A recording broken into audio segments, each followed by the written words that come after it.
बच्चों, आज हम करेंगे examples of exercise 3.2 class 11। Introduction part हम फर्स्ट वीडियो में कर चुके हैं। अब सिर्फ एग्जाम्पल्स करेंगे। कुछ एग्जाम्पल्स हैं जो अननेसेसरीली लंबी हैं और मुझे लगता है कि आपको बड़ी आसानी से समझ में भी आ जाएंगी, तो वो मैंने सॉल्व की हुई है। स्टेटमेंट मैं आपको एग्जाम्पल 6 की पढ़ के बता देता हूँ, ठीक है, ताकि हम आराम से इन डेप्थ बात कर सकें। तो स्टेटमेंट है, if cos x is equal to -3/5 of x lies in the third quadrant, find the values of other 5 trigonometric functions. तो बाकी 5 cos के अलावा सीकेंट, कोसीकेंट, टैन, कॉट और साइन होता है। और हमें ये दिया है, ध्यान से देखिए कि उन्होंने बोला है x lies in the third quadrant, ठीक है।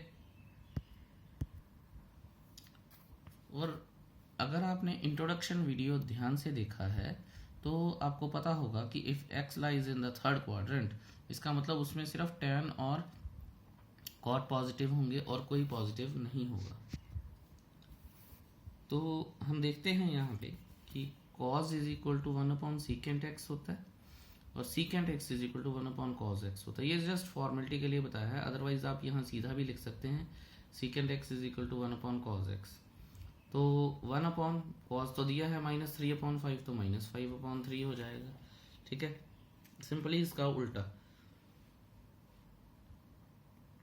क्योंकि अब हमने बाकी ट्रिग्नोमेट्रिक रेशियोज निकालनी है तो फॉर्मूला लगा लिया, sin square x plus cos square x is equal to 1, we know that. sin square x is equal to 1 minus cos square x, sin square x is equal to 1 minus फिर cos square x की value डाल ली, ठीक है, और minus भी square में चला जाएगा। तो sin square x is equal to 1 minus 9/25, sin square x is equal to 25 minus 9/25, तो 16/25। sin x is equal to plus minus 4/5 हो गया। x lies in the third quadrant है, ठीक है, ये गिवन है हमें, चाहे आप यहाँ पे लिख भी सकते हैं, ठीक है। Therefore x is equal to -4/5, क्योंकि इस थर्ड क्वाड्रेंट में साइन जो है वो नेगेटिव होता है। अब आप ये देखिए कि cosecant x is equal to 1/sin x हो जाएगा, और sin x क्या है -4/5, तो कोसेकेंट क्या हो जाएगा फिर -5/4 हो जाएगा, ठीक है। फिर इसी तरह से अब आप ये देखेंगे कि tan x automatically third quadrant में है तो ऑटोमेटिकली पॉजिटिव आ जाएगा, हमें उसको करने की ज़रूरत नहीं पड़ेगी, इवन साइन देखने की ज़रूरत भी नहीं पड़ेगी। आप ये देखिए tan x is equal to sine x upon cos x हो गया, ठीक है। फिर साइन x की क्या वैल्यू है -4/5, कॉज x की क्या वैल्यू है डिवाइडेड बाय -3/5। इनको मैंने 3/5 को उल्टा किया, 5 से 5 कट गया, माइनस से माइनस कट गया, तो tan x क्या आ गया 4/3। और फिर cot x क्या होता है sin अपना tan x का उल्टा, तो tan x का उल्टा क्या था, यहाँ 4/3 है tan, और cot क्या आ जाएगा फिर 3/4 आ जाएगा। हो गया question. So it was so simple, just आपको सिर्फ क्वाड्रेंट का ध्यान देना है कि क्वाड्रेंट किस क्वाड्रेंट में कौन सा ट्रिग्नोमेट्रिक रेशियो पॉजिटिव होता है। मैं आपको बता दूं कि इस केस में फर्स्ट क्वाड्रेंट में सारे पॉजिटिव हैं और थर्ड क्वाड्रेंट में सिर्फ टैन और कॉट पॉजिटिव थे, बाकी 4 नेगेटिव आएंगे। तो यहाँ से ये भी पता चलता है हमें कि फर्स्ट क्वाड्रेंट को छोड़ दें जिसमें सारे पॉजिटिव होते हैं, बाकी हर एक क्वाड्रेंट में 4 ट्रिग्नोमेट्रिक रेशियोज नेगेटिव होती हैं और 2 पॉजिटिव होती हैं। I hope that is clear to you. अब चलिए अगली एग्जाम्पल करते हैं आराम से, ध्यान से, ठीक है। Let's move to the next page. चलो जी, क्वेश्चन ये है कि अगर cot x is equal to -5/12 है और x lies in the second quadrant है, तो we need to find other trigonometric ratios. ढूंढ लेते हैं जी। cot x is equal to 1/tan x है, ये पहले मैं कर देता हूँ, tan x is equal to 1/cot x है, और cot x -5/12 है, तो tan x क्या आ जाएगा -12/5 आ जाएगा, उल्टा इसका, ठीक है। ये जो हम अभी पहले भी करके आए हैं, सो इसमें तो कोई इशू होना नहीं चाहिए। फिर हमें जो भी फॉर्मूला आता है, ज़रूरी नहीं है कि आप ये लगाएंगे, आप 1 plus tan square x is equal to secant square x लगा सकते थे, sin square x is plus cos square x is equal to 1 लगा सकते थे, फिर उसे डिवाइड करना पड़ता, tan और cot की फॉर्म में चेंज करना पड़ता, ठीक है। तो इस तरह से हम कुछ भी कर सकते थे जो हमारी नॉलेज उस टाइम पे क्लिक कर जाएगी, ठीक है, तो मेरी नॉलेज ने यहाँ पे क्लिक किया कि भाई साहब 1 plus cot square x is equal to cosecant square x लगा दो, लगा देते हैं जी। अब आप ये देखिए कि 1 प्लस माइनस 5/12 का whole square is equal to cosecant square x आ गया। वैल्यू फिल कर दी मैंने कॉट की। अगर कॉट की वैल्यू फिल हो गई है, ठीक है, तो क्योंकि कॉट माइनस 5/12 गिवन था, तो ये आ जाएगा 25/144 और एलसीएम लेंगे तो 144 प्लस 25, जो कि आप ये देखिए कि यहाँ पे किया भी गया है। ठीक है, कोसेकेंट इसके बराबर, स्क्वायर ने इधर जाके स्क्वायर रूट ले लिया और प्लस माइनस ले लिया। यहाँ पे हमें क्वाड्रेंट देखना पड़ेगा, तो ये देख लेंगे हम। 169/12 आ जाएगा। सॉरी, यहाँ पे मुझे 144 लिखना चाहिए। ठीक है जी, 144 आ जाएगा। 144 से जब हम स्क्वायर रूट के बाहर जाएंगे तो 13/12 प्लस माइनस में फिर हम ये लिख देंगे कि since x lies in the second quadrant, ठीक है, क्योंकि गिवन है हमें, तो ये लिखने की ज़रूरत नहीं है, मैं सिर्फ आपको बता रहा हूँ। Cosecant x is equal to 13/12, क्योंकि सेकेंड क्वाड्रेंट में तो कोसेकेंट पॉजिटिव होता है। ठीक है, अगर कोसेकेंट पॉजिटिव आ गया हमारे पास तो साइन भी पॉजिटिव आएगा। साइन कितना आ गया है, अब ये देखिए कि इसका उल्टा 1/कोसेकेंट 12/13 आ जाएगा। It's so simple. अब आप ये देखिए, फिर मैंने एक फॉर्मूला लगा लिया कि sine square x plus cos square x is equal to 1, cos x is equal to plus minus 1 minus sine square x का अंडर रूट, तो cos x is equal to 169 minus 144, ठीक है, अपॉन 169 प्लस माइनस 25/169, तो cos x is equal to 5/13 आ गया।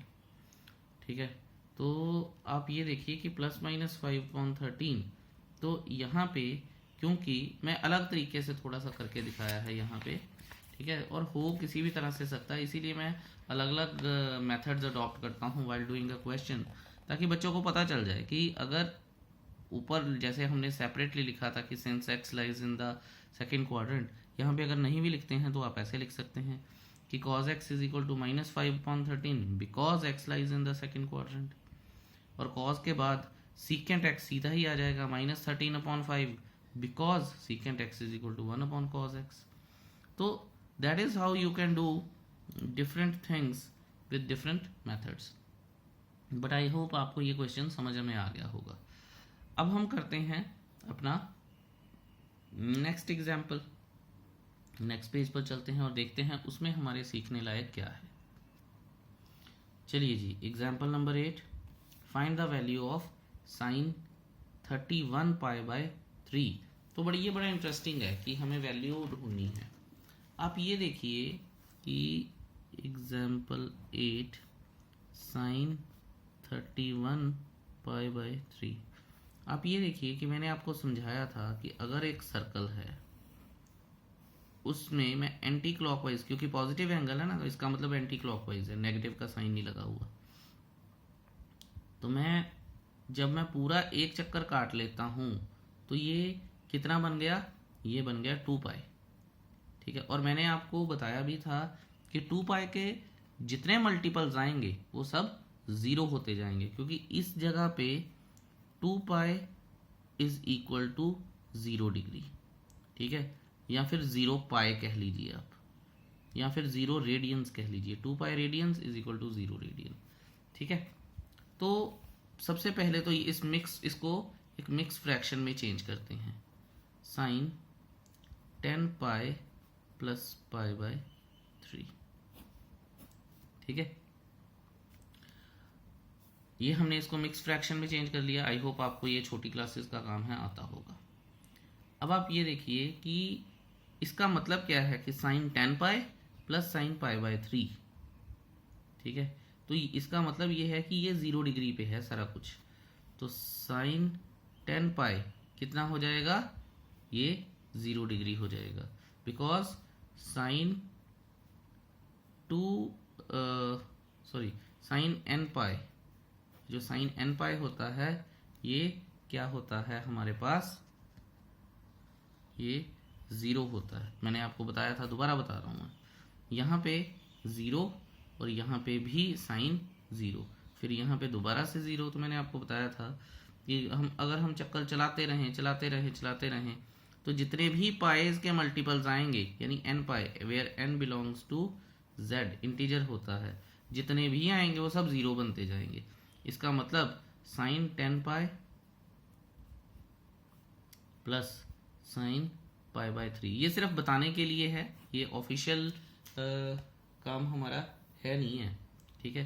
तो official जो है, अगर अब आपको पता चल गया होगा कि हमें क्या करना है, ऑफिशियल जो है कि साइन पाई प्लस थीटा, वैसे तो ये है, लेकिन ये मैंने आपको बताया है जैसे कि ये 0 डिग्री है और साइन 0 क्या होता है 0, तो 0 प्लस साइन पाई बाय 3। दोबारा बता रहा हूँ कि ये लिखने की ज़रूरत नहीं है, ये सिर्फ बताने के लिए है।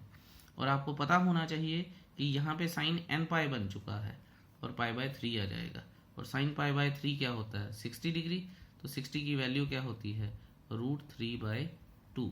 बहुत ध्यान से आपको ये चीज़ आनी चाहिए।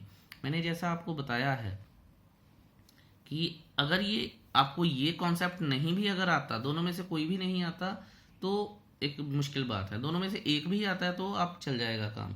अब ये देखिए कि 2 पाई है तो ये घूमा इधर, फिर ये घूमा इधर, 2 पाई मतलब 2 पाई का मतलब ही 0 डिग्री है, वो किसी भी ट्रिग्नोमेट्रिक रेशो में, ये तो स्पेसिफिकली साइन में यूज होता है ना, कि इधर से पाई आया 0 आया, फिर पाई पे भी सेम वैल्यू आ जाएगी 0, फिर 2 पाई पे भी सेम वैल्यू आ जाएगी, फिर 3 पाई पे भी सेम वैल्यू आ जाएगी, फिर 4 पाई पे भी सेम वैल्यू आ जाएगी।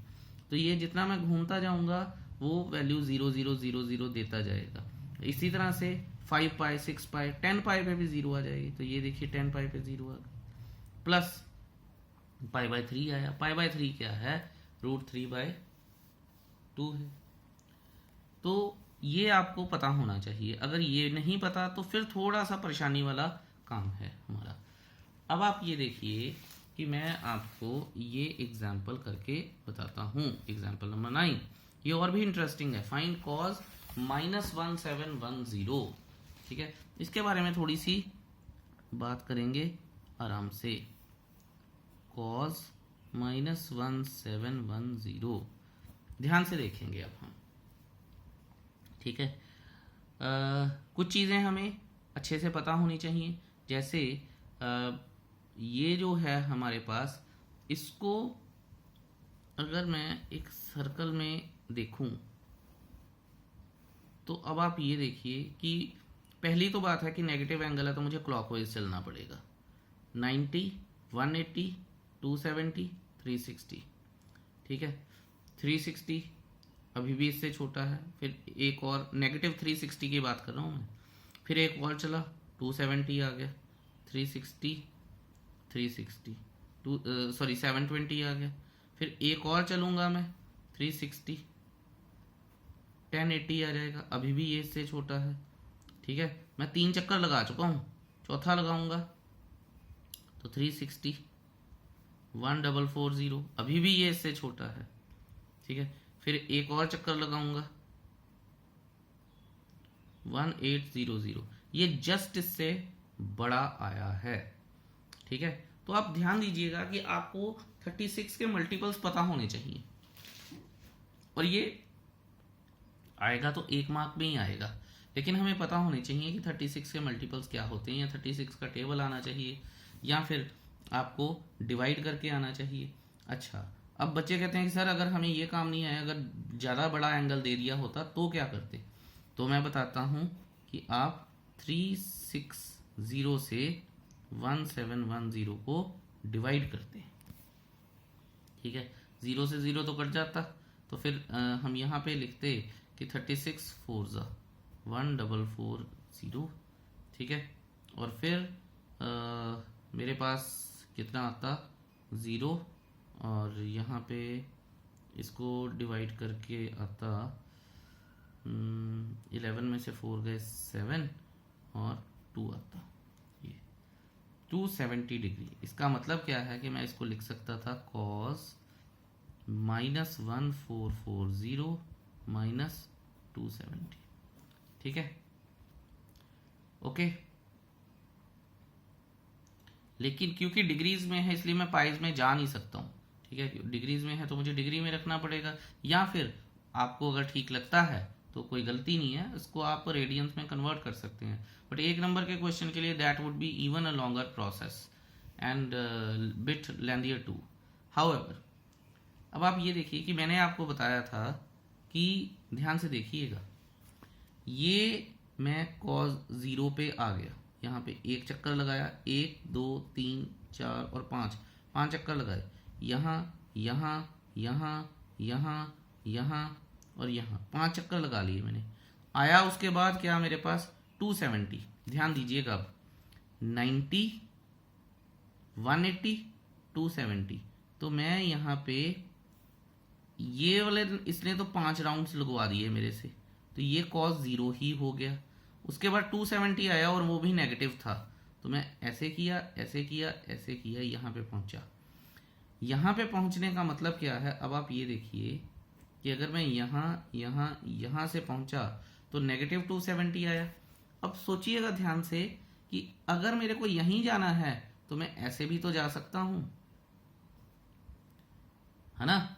अगर मैं ऐसे जाना चाहूं तो इसका मतलब क्या है, इसका मतलब है, यहां लिखता हूं, cos -270 is equal to cos 90 positive का। ठीक है, बस ये बातें आपको पता होनी चाहिए। एक और चीज़ बताता हूं मैं इसमें, बट ये बात आपको पता होनी चाहिए। तो यहाँ मैं लिख सकता हूँ इज इक्वल टू cos 90, और cos 90 क्या होता है, 0। अब मान लेते हैं कि बच्चे कहते हैं sir this is too tedious process, हमें नहीं आया। ठीक है, तो मैं आपको एक और चीज़ बताता हूँ। अगर मेरे को 36 के मल्टीपल्स पता हैं, ठीक है, जैसे मैंने यहाँ पे डिवाइड भी किया, ठीक है, तो अब आप ये देखिए कि इसमें से 360 में से आप 270 माइनस कर दीजिए तो 90 आएगा।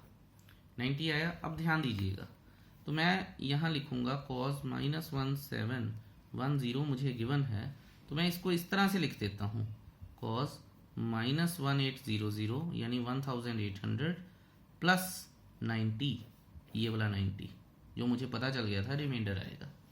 अब लिखा तो मैंने यही है। अब आप ये देखिए कि 1800 क्या है, 1800 इसके अपना 6 राउंड्स हैं। ठीक है, तो सॉरी 6 राउंड्स कह रहा हूँ, 5 राउंड्स हैं। 5 राउंड हैं, अगर मैं 5 राउंड लगाऊंगा नेगेटिव के, 1 2 3 4 और 5, दोबारा मैं cos 0 पे ही आ गया। और फिर मुझे 90 डिग्री पे जाना है तो मैं इधर चला जाऊंगा, तो फिर मैं लिख लूँगा cos 90। अगर cos 90 फिर भी लिख लूँगा तब भी 0 आना है। तो आइदर विच वे, ठीक है, कि आपको ये देखना है कि आपको कितना घूमना है और क्या करना है। जब आप एक्सरसाइज करेंगे तो ये इन चीज़ों की और भी प्रैक्टिस होगी आपको। ठीक है, और अगर कोई इशू होगा तो मुझे ज़रूर बताइएगा। Exercise 3.2 is your homework. ठीक है, और आप इसकी कोशिश कीजिएगा कि इसको अच्छे से करने की। छोटी सी कॉम्पैक्ट सी एक्सरसाइज है, आपको कोई परेशानी होगी नहीं वैसे। फिर भी अगर कोई डाउट आता है do ask me. Till then keep smiling. Thank you so much. Have a wonderful day ahead. Bye bye.